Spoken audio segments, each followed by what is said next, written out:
Hello students, welcome back to my channel. Today I am discussing the exercises of the chapter 2nd Human Reproduction class 12th CBSE. This is class 12th CBSE Human Reproduction chapter 2 exercises. Under this exercises, see first the first blank, fill in the blanks. Human reproduces asexually, you say human reproduces sexually. Sexually is the correct option. Humans are oviparous, viviparous, ovovivipar. Humans are viviparous. These type of the humans, they are viviparous. Fertilization is external or internal? Fertilization is internal in humans, right? Fertilization is internal in humans. Male and female gametes are haploid. They are not there. Gametes are always haploid. Zygote is always diploid. Zygote is always diploid. Now here you see the process of release of ovum from a mature follicle is called ovulation. Ovulation is induced by this hormone progesterone. Ovulation is induced by a hormone that is called the progesterone and estrogen hormones, right? The fusion of male and female gametes is called fertilization. Fusion of male and female gametes is called fertilization. Fertilization takes place in fallopian tube or oviduct. They are name of one and the same thing, oviduct or fallopian tube. Zygote divides to form blastocytes, which is implanted in uterus. Structure which provides vascular connection between fetus and uterus, that is called placenta. Draw a label diagram of male reproductive system. I hope you can see.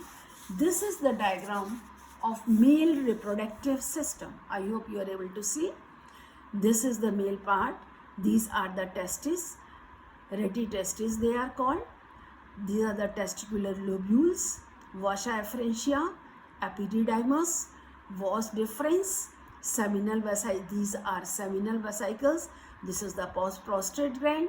Below is the bulbourethral glands, and this is the urethra through which they passes out. This diagram, all labeling, you are able to get it clear. Draw a label diagram of female reproductive system. When you ask female reproductive system, look at here. This is the female reproductive system. This is the ovary.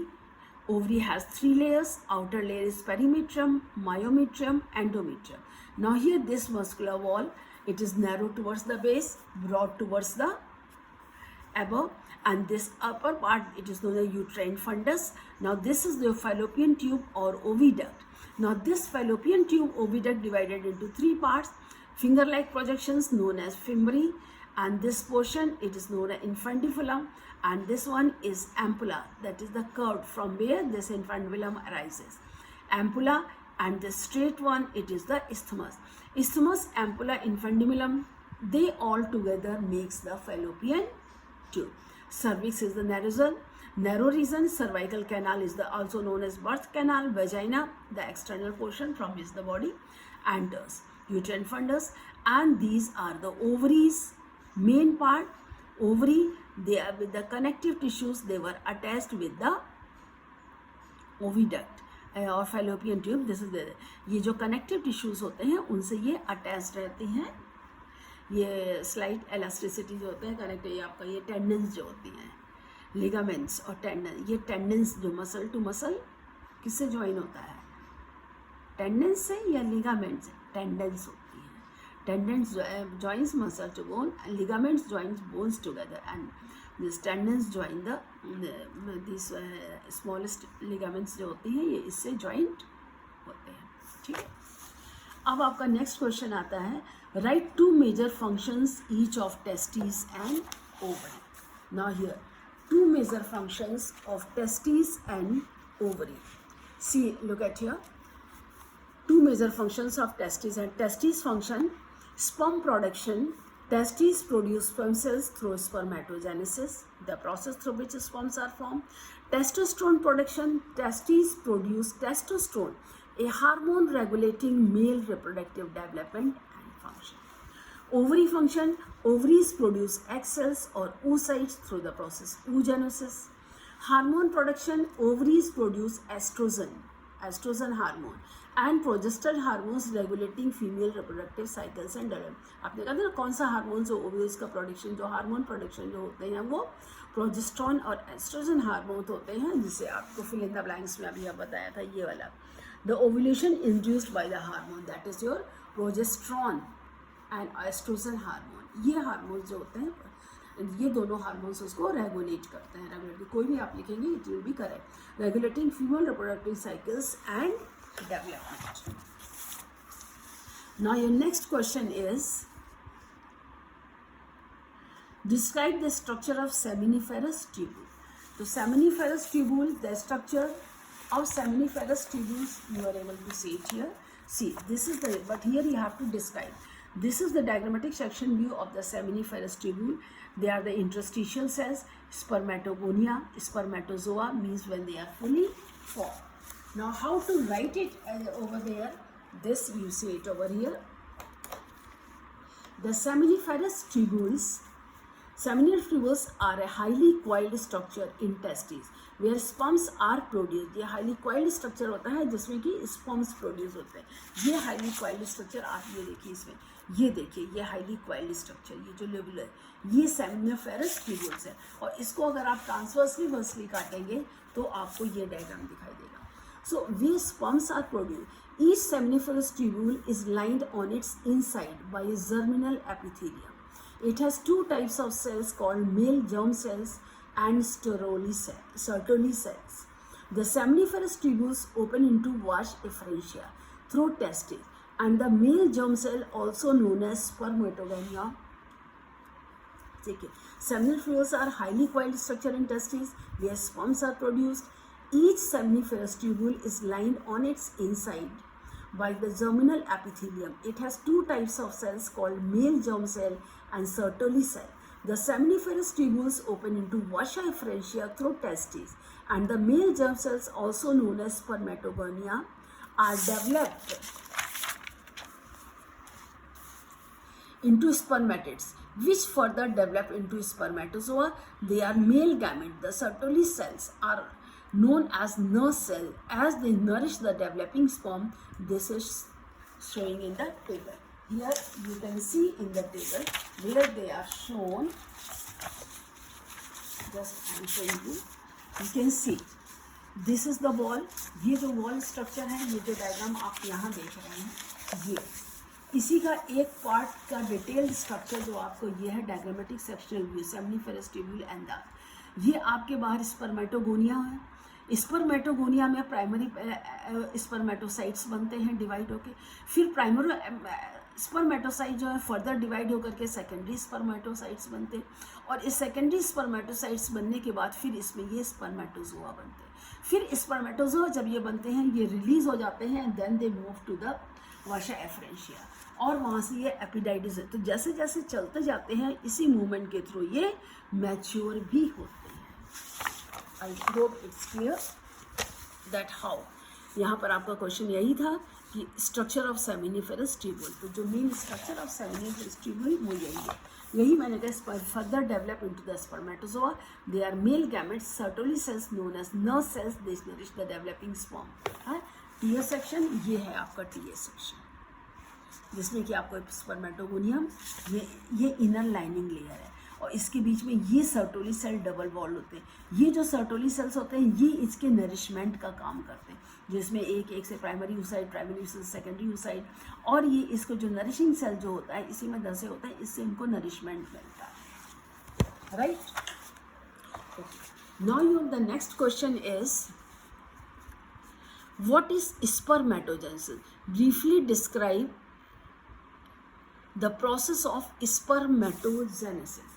When I ask spermatogenesis means the formation of sperms. तो question आपका ये है कि what is briefly describe process of spermato, मतलब what is spermatogenesis briefly describe. तो spermatogenesis is the process by which production of sperm from the immature germ cells in males takes place. It occurs in seminiferal tubules present inside the testis. उसके लिए आप देखिए, ये है आपका, ये आपका जो मेन जेमिनस ट्यूबुल्स आपका है, ये सेल्स हैं, ये इसका स्पर्मेटो है, ये जर्म सेल्स की लेयर है, इससे डिवीजन हो करके आपके स्पर्मेटिड्स बनते हैं। In the process of spermatogenesis, diploid spermatogonia increase its size to form a diploid primary spermatocyte. Primary spermatocyte बनता है जो कि डिप्लॉयड होता है। It undergoes first meiotic division to form 2 equal haploid secondary spermato. उसके बाद जब जो सेकेंडरी oocyte जो होता है, ये आप देखिए, ये प्राइमरी oocyte है, ये तो same double develop same type. इसमें जो जब सेकेंडरी oocyte बनते हैं तब इसमें डिवीजन मियोसिस होता है, जिससे कि हैप्लॉयड स्पर्मेटोसाइट बनता है। इस हैप्लॉयड से स्पर्मेटोजोआ बनता है। तो प्रोसेस ऑफ स्पर्मेटोजेनेसिस है diploid spermatogonia increase in size to form a, पहले ही अपने बढ़ता है primary spermatocyte, then it undergoes first meiotic division to form 2 equal haploid. पहला मियोटिक डिवीजन होता है जिससे कि 2 इक्वल हैप्लॉयड, ये सेकेंडरी उसमें आता है। ये प्राइमरी स्पर्मेटोजोआ जो होता है, प्राइमरी स्पर्मेटोसाइट जो होते हैं, प्राइमरी स्पर्मेटोसाइट्स में मियोटिक डिवीजन होता है, जैसे कि 2 इक्वल सेकेंडरी जब स्पर्मेटोसाइट फॉर्म होते हैं, each spermatocyte undergoes second meiotic division to form 2 equal haploid spermatids. तो जो सेकेंडरी स्पर्मेटोसाइट फर्दर जो होता है, ये meiotic division to form 2 equal spermatid. और diploid spermatogonia produce 4 haploid spermatids. Spermatogonia जो होती है वो 4 हैप्लॉयड स्पर्मेटिड्स देते हैं, and these spermatids are transformed into spermatozoa और स्पर्म। स्पर्म और स्पर्मेटोजोआ ये दोनों एक ही चीज़ के 2 शब्द हैं, by the process called spermiogenesis. यानी spermatogenesis formation of the second spermatocyte, और स्पर्मेटोसाइट से स्पर्म बनने या स्पर्मेटोजोआ का बढ़ने का प्रोसेस जो होता है, वो प्रोसेस जो है वो क्या कहलाता है, स्पर्मेटोगोनिया। ये देखिए, इसी इसमें स्पर्मिएशन जैसे स्पर्मेटोजोआ जर्म सेल्स होते हैं जो secondary oocyte, they have only 23 chromosome. जो सेकेंडरी oocyte होता है उसमें 23 को, तो जो सेकेंडरी oocyte होता है number of chromosomes present secondary में to produce 4 equal haploid spermatid. तो जो सेकेंडरी में भाई फर्स्ट से 2 हुए, फिर 2 से डिवाइड होकर के फर्दर ये उसमें, जैसे कि आप ये देखिए, ये स्पर्मेटोगोनिया है। स्पर्मेटोगोनिया में एट प्यूबर्टी आपका ये 1 से 2 सेल बनी, फिर ये 2 से ये इसमें माइटोसिस हुआ, माइटोसिस से 2 डिफरेंशिएशन होते हैं। अब इस माइटोसिस में फर्स्ट मियोटिक डिवीज़न होता है। जब ये first meiotic division in 2 cells में होगा तब इसमें जो है वो 4 सेल्स बनेंगे। अब ये जो first meiotic division primary spermatocytes हुआ, ये फर्स्ट मियोटिक डिवीज़न हुआ, तब इसे अब इन मियोटिक डिवीज़न में सेकेंडरी स्पर्मेटोसाइट्स बनते हैं। प्राइमरी स्पर्मेटोसाइट सेकेंडरी स्पर्मेटोसाइट बना, तब इस सेकेंड पहले माइटोसिस होगा, पहला मियोसिस होगा, पहला मियोसिस होगा तो 1 से 2 सेल्स, मतलब 46 क्रोमोसोम थे तो उससे 23 बनेंगे, 23 पेयर क्रोमोसोम। फिर इस 23 से फिर से इसमें स्पर्मेटिक सेकेंड मियोटिक, जब इसमें 23 पेयर, तब इसके बाद जो स्पर्मेटिड फॉर्मेशंस होते हैं 4 बनते, तब इसके बाद इसमें जो मियोटिक सेकेंड मियोटिक डिवीज़न नहीं होता है, क्योंकि आपका फर्स्ट मियोटिक डिवीज़न हो गया तो ये ऑलरेडी हैप्लॉयड है। फिर इसमें सेम माइटोसिस, ये मियोटिक गलत होगा, ये इसमें माइटोसिस होगा, जिससे कि फिर ये 4 स्पर्मेटिड बने। तो ये 4 स्पर्मेटिड जो एक किससे बने, एक हाफ उससे बने, मतलब ये हमारे प्राइमरी बॉडी सेल्स होता है, मैच्योरिटी डिफरेंशिएशन हुआ। यहाँ तक हमारे 46 नंबर ऑफ क्रोमोसोम, जो कि पहले ही हमारा माइटोसिस हुआ, 1 से 2 बने, 2 में फिर आपके माइटोटिक डिवीज़न हुआ, 2 से 4 बने, तो ये तो हमारा माइटोसिस है। यहाँ पर हमारे जर्म्स जो नॉर्मल क्रोमोसोम नंबर 46 है। फिर जब फर्स्ट मियोटिक डिवीज़न होगा तब इस फर्स्ट मियोटिक डिवीज़न से हमारे 2 सेल्स बनेंगे जो कि 23 पेयर्स होते हैं।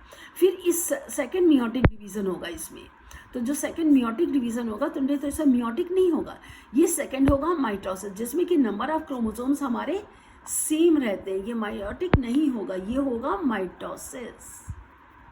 जब माइटोसिस होगा तभी तो नंबर ऑफ क्रोमोसोम्स सेम होंगे और ये फर्दर इसमें जो 2 थे 2 से 4 माइटोसिस से बनेंगे, तब ये 4 स्पर्मेटिड्स बनते हैं। ठीक है, अब मैंने एक्सप्लेन भी कर दिया है आपको इसके साथ साथ ही इसके, ताकि आपको क्लियरली समझ आ जाए। ड्रॉ ये नेम इसमें name the hormones involve in the regulation of spermatogenesis. देखिए, the hormones involve in the regulation of the spermatogenesis, follicle stimulating hormone FSH होते हैं, luteinizing hormone LH, testosterone. Follicle stimulating hormone they stimulate Sertoli cells in the testis. जो follicle stimulating होते हैं ये Sertoli cells होते हैं।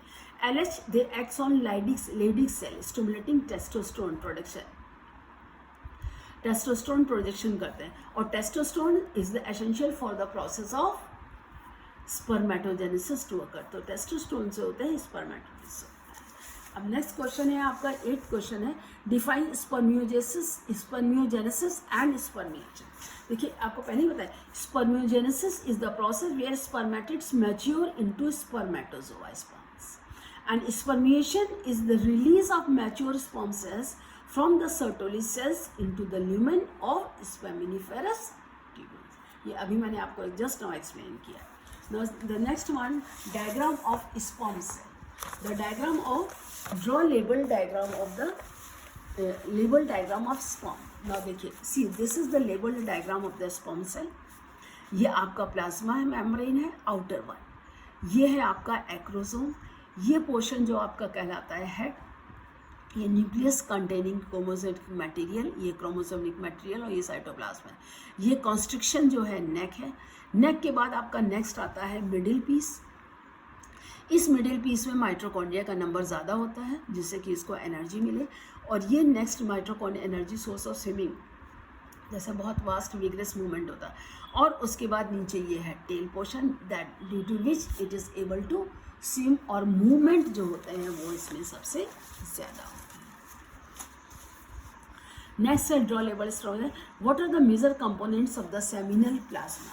When I ask what are the major components of the seminal plasma, see look at here, the major components of the seminal plasma in the male reproductive system, they are mucus, spermatozoa and various secretions of accessory glands। जो है accessory gland, अगले question में accessory।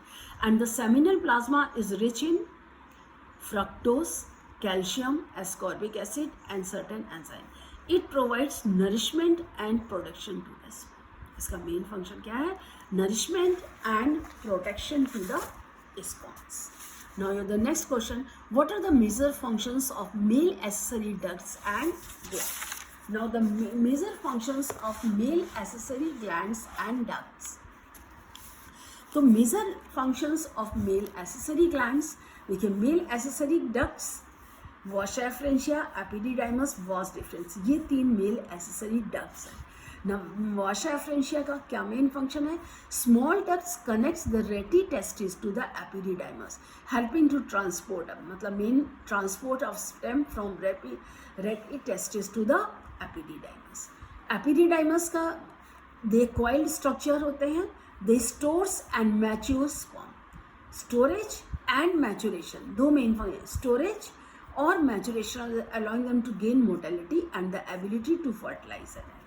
Vast difference, this duct transports sperm from epididymis to the ejaculatory duct that is ready for ejaculation। जो vast difference जो होता है, इसका main function होता है स्पर्म्स को ट्रांसपोर्ट करना ejaculatory duct में। एसेसरी ग्लैंड्स आपके कौन से? Seminal vesicle, prostate gland, bulbo urethral gland.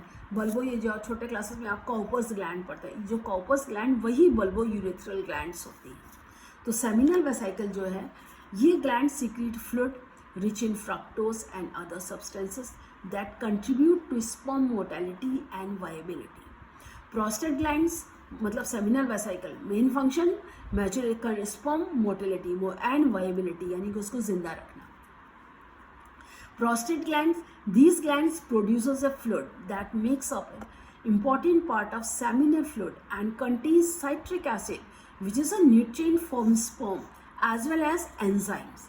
तो जो प्रोस्टेट ग्लैंड्स जो होती हैं, इनका मेन फंक्शन होता है जो सेमिनल फ्लूइड का मेन पार्ट जो होता है, और इसके अलावा इसमें जो नरिशिंग मटेरियल्स होते हैं, citric acid that is the main nourishing for the S, और एंजाइम्स जिससे कि ये एंजाइम जो कि इस प्रोसेस को एक्टिवेट करते हैं, रिजल्ट करते हैं। तो ये एसिड ज़्यादा समय मतलब कंटिन्यूस तक प्रोड्यूस होने के बाद स्पर्म जो उतने समय तक वो जिंदा रहे, प्रॉपर फंक्शन में रहे। बल्बो यूरेथ्रल ग्लैंड, इन्हीं को कॉपर्स ग्लैंड आपने 8th 9th 10th में पढ़ा। कॉपर्स ग्लैंड और बल्बो यूरेथ्रल ग्लैंड दोनों एक ही चीज़ें हैं। दे प्रोड्यूस लुब्रिकेटिंग, जो लुब्रिकेशन होता है फ्लूइड में, जिससे कि उसका एसिडिक इफेक्ट को न्यूट्रलाइज करता है यूरेथ्रा में और vagina, and providing a suitable environment for sperm, मतलब पर्टिकुलर एनवायरनमेंट उसको प्रेजेंट करता है जिससे कि वो अपना function properly, that the sperm is able to fertilise the ovum, right.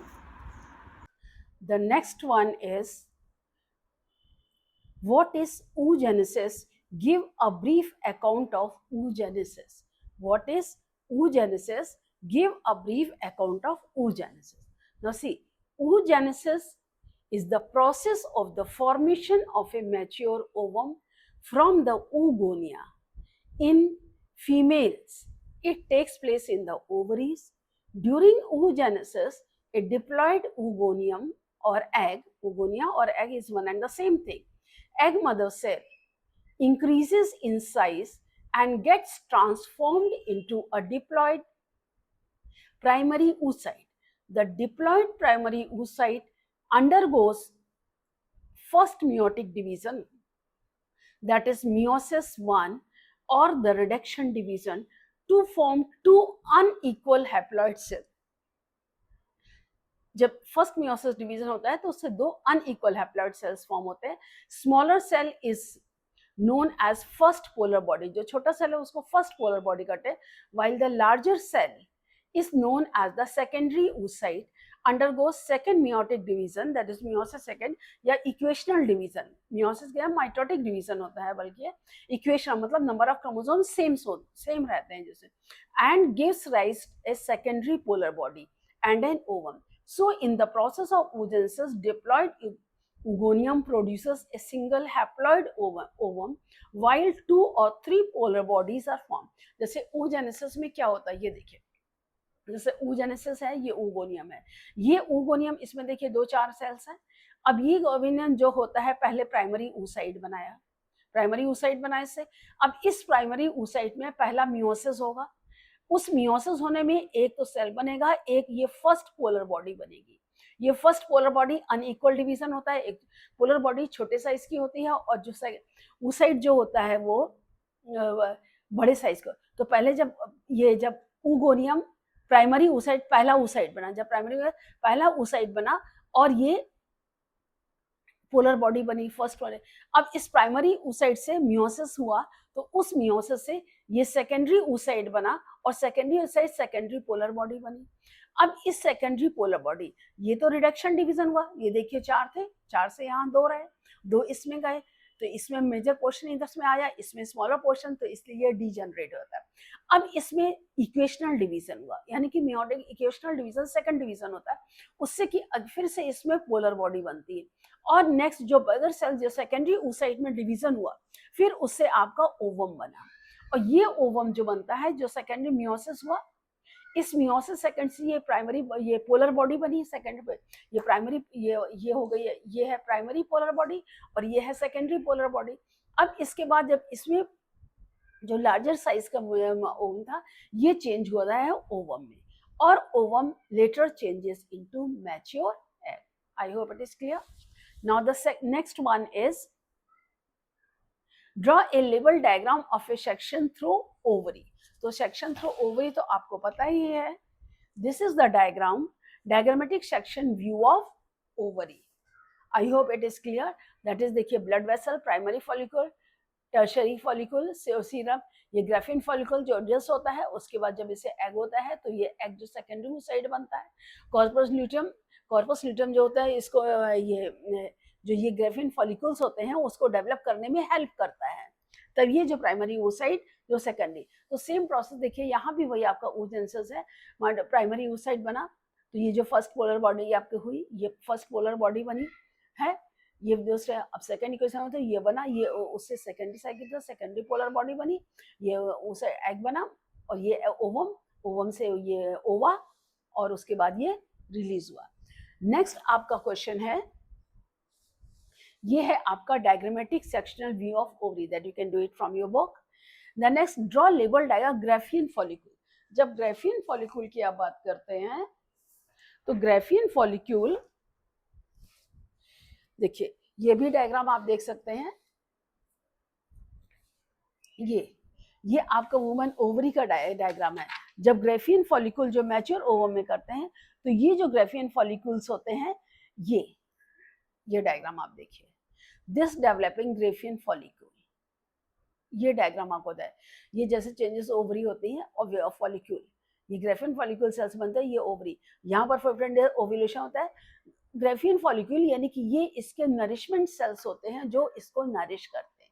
ये क्लियर है? यही नरिशमेंट सेल्स आप इसमें भी देख सकते हैं, आपकी बुक में भी है। ये देखिए, ये ग्राफियन फॉलिक्यूल सेल्स है।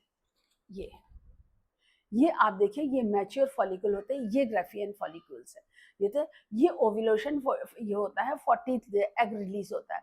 उसके बाद जो कॉर्पस ल्यूटियम मतलब ल्यूटियम फेस आ जाती है, जिससे कि होता है कि अगर ये फॉर्मेशन नहीं हुआ है तब ये जो इसमें जो है ये एंडोमेट्रियम जो है फिर से डेवलप होना शुरू हो जाती है। तो ये डायग्राम है आपका प्रोजेस्टेरोन मैच्योर फॉलिक्यूल या ड्राफ्टन फॉलिक्यूल।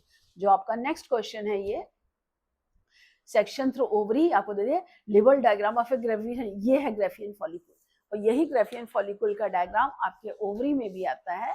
ये है, ये डायग्राम जो होता है, ये ग्राफियन फॉलिक्यूल जो रिलीज होता है, ये फॉलिक्यूल जो है ये ग्राफियन फॉलिक्यूल है। नेक्स्ट, ड्रॉ ले, name the functions of the following: corpus luteum, endometrium, acrosome, sperm.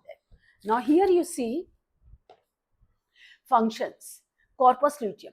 Corpus luteum, it secretes progesterone, which thickens the endometrium of the uterus to prepare it for the proper implantation of the fertilized egg. Corpus luteum जो होते हैं, जो progesterone hormone secrete करती, तो ये जो हमारे uterus के अंदर जो एंडोमेट्रियम लेयर होती है उसको प्रिपेयर करती है, जिससे कि एग का उसमें प्रॉपर प्लांटेशन हो सके। ये प्रॉपर प्लांटेशन आप देख सकते हैं इसमें, जैसे ये है, ये जब थिकन, अगर जैसे ओव्यूल होता है, अगर ये फर्टिलाइज हो जाएगा तो ये थिकन लेयर होती है, जिससे कि इसमें ये जो ब्लडस्ट होती है, यहाँ पर जो है मैच्योर एग आकर के अटैच्ड हो जाता है अगर फर्टिलाइजेशन होता है तो। एंडोमेट्रियम, तो endometrium it undergoes cyclic changes during the menstrual cycle, preparing for potential मतलब proper implantation of a fertilizer. It continues to support the developing embryo. यही ये फॉलिकल है। जब ये मैक्रो, जब मेंसेस होता है तो ये डिक्रीज होती है, जब मेंसेस के बाद फिर प्रोजेस्टेरोन होता है तो ये इसको फिर तो ये एंडोमेट्रियम लेयर है जो कि इम्प्लांटेशन में हेल्प करती है और डेवलपिंग एम्ब्रियो को सपोर्ट करती है। Next is your acrosome. It contains enzyme that help. Acrosome sperm का एंटीरियर पार्ट होता है, वह जो स्पर्म बॉडी होती है उसका एंटीरियर पार्ट होता है। It helps to penetrate the outer layer of the egg during fertilisation, enabling the sperm to enter the egg. इसमें जो स्पर्म का ओव्यूलेशन होता है, जो फर्टिलाइजेशन होता है एग का, ये एक्रोसोम जब एग फर्टिलाइज करता है तो फर्टिलाइजेशन के समय ये जो एक्रोसोम पार्टिकल होता है, ये तो जब ये एक्रोसोम जो उसमें ओवम में जाता है तो ये इसको अंदर जाने के लिए रिलीज करता है। जब ये फर्टिलाइज होता है तो बाकी जब होते हैं वो डिसमैच्योर होकर के डीजनरेट होते हैं।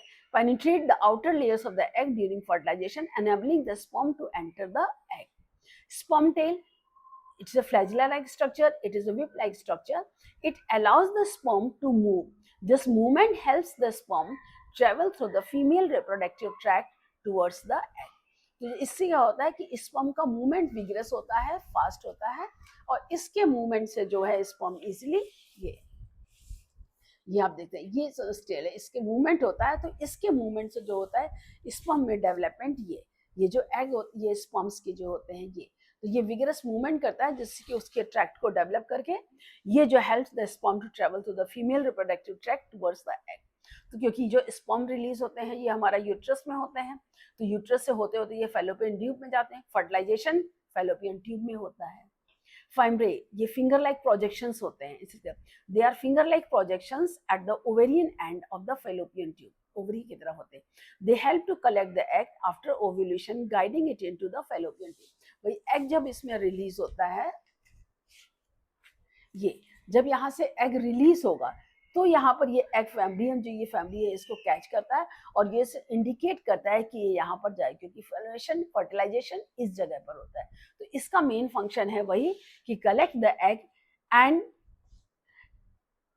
from ovulation and guiding it into the fallopian tube और fallopian tube में इसको गाइड करता है। अब ये देखिए, आइडेंटिफाई ट्रू और false statement, correct each false statement to make it true. Androgens are produced by Sertoli cells. The statement is false.